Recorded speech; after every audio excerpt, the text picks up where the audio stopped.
사업하면서 우리가 가장 조심해야 될 건요, 잘못된 정보나 잘못된 거짓말. 그래서 정말 그 사업의 기회와 시간을 이제 몇 년씩을 돌아가게 하거나 정말 그 기회를 잃게 만드는 그런 잘못된 정보라고 생각합니다. 그거는 정말 인생을 망치기도 하지만 정말 사업은 한번 망치게 되면 그런 리스크가 너무나 크잖아요.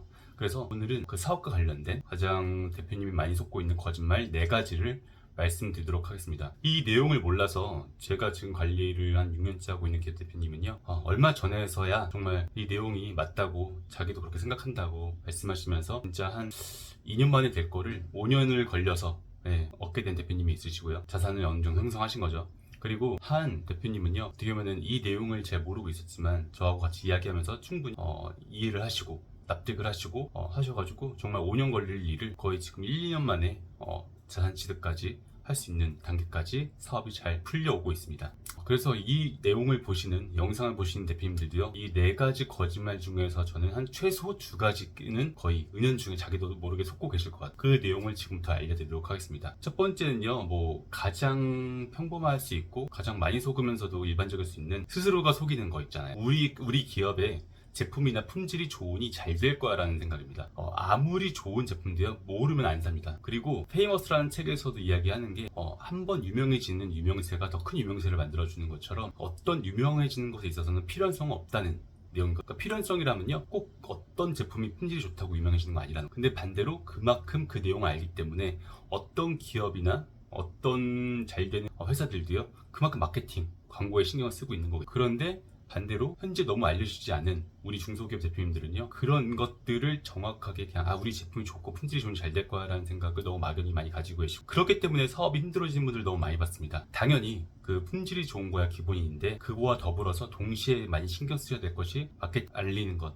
영업이 되게 중요한데 그 내용을 꼭 아셨으면 좋겠어요. 그 두 번째로는요, 우리가 정부 지원금 정말 받기 쉽다더라 라는 것을 타인한테 많이 속고 있습니다. 특히 인터넷에 그것으로 광고를 하거나 쉽게 해주겠다고 얘기를 하거나 많이 받은 사례를 알려주잖아요. 다 많이 받을 사례가 있는 것들은요, 그런 기업들은 이유가 있습니다. 그럴 만한 특이한 상황이 있었던 것이고요. 어떤 기업이나 다 그렇게 되지는 않습니다. 그렇게 광고하는 건 잘못된 것이고, 저도 그런 일들을 해드리고 있지만 그거는 그냥 루틴하게 하는 일 중에 하나인 거지 무조건 될 거라 생각해서 하고 있지는 않습니다. 사실 우리가 그렇게 정부의 돈을, 나라 돈을 받기 쉬우면요, 왜 그 국세청에서 그 세무조사가 나와서 그렇게까지 국가의 세금을 축낸 부분, 아니면은 그런 세금을 덜 내려고 하는 돈들을 그렇게 거두려고 하겠어요. 국가의 돈은요, 그냥 쉽게 공짜로 얻어지는 게 절대 없고요, 그만큼 조건과 기준이 있는데 그것들을 그냥 감추고 광고를 하는 경우가 너무 많다 보니까 그런 카더라, 아니면 주변에서 그런 걸 들었다더라 하는 대표님들 너무 많더라고요. 절대 그렇지 않습니다. 그리고 세 번째는요, 사업자 대출을 전문가에게 맡기면 잘 할 수 있을 거야 라는 생각입니다. 제가 너무 많이 다룬 주제라서 이 내용은 좀 짧게 그냥 다루도록 할게요. 일단 기업의 신용, 매출, 이익률, 그리고 단기 순이익과 더불어서 부채 비율, 그리고 자산 형성 상황, 그런 것들까지 다 고려가 되는 것이지, 이런 것들을 우리가 본질적으로 잘 높일 수 있도록 노력을 하고 꾸준히 노력하면서, 그러면서도 지속적으로 우리가 운지할 수 있는 기회를 찾는 것이지, 사실 이런 내용을 정확하게 잘 세팅하지 못하고 그냥 제가 브로커를 비판하는 이유는 그냥 찾는 것만 안 돼도 계속하는 거.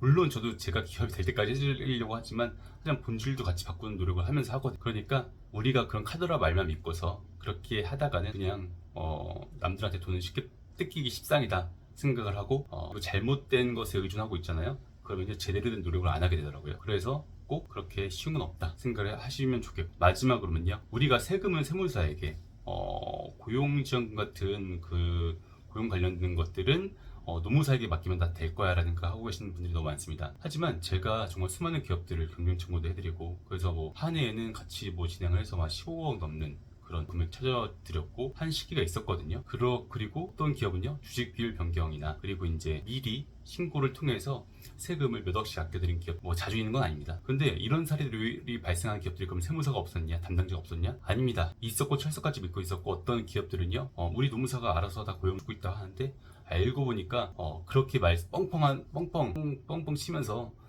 자신있게 말씀하신 대표님들 있잖아요. 진짜 한 3개 중에 2개의 기업은요, 거의 절반 이상의 고용지원금도 잘 못 찾고 있어요. 저는 이런 것들을 너무나 많이 경험적으로 알게 되다 보니까 이렇게 자신있게 말씀드릴 수 있는 건데, 그만큼 대표님의 사업 전반은 이미 책임지시고 챙기셔야지 노무사, 세무사에게 다 맡긴다고 알아서 되지 않습니다. 그리고 그들이 그렇게 잘못하고 있는 것도 아니고요. 그들은 주 업무는 열심히 하고 있지만 이런 부분들은 결국 대표님들이 전반적으로 잘 챙기셔야 받을 수 있는 혜택입니다. 그래서 제가 이제 오늘 결론적으로 말씀드리면요, 이런 식으로 스스로 속이거나 남들에게 속거나 은연중에 착각하고 있는 것들 때문에 대표님이 너무나 많은 시간과 에너지를, 기회를 잃는 경우를 너무 많이 봤습니다. 결국 우리는 아무리 열심히 한다고 잘 되는 것이 아니라 노력의 방향성이 올바라야지 잘 된다고 생각하고요. 그러기 위해서 이 네 가지 거짓말에 속지 말고 열심히 올바른 방향으로 사업하시길 바랍니다. 이상으로 해결사 조팀장이었습니다.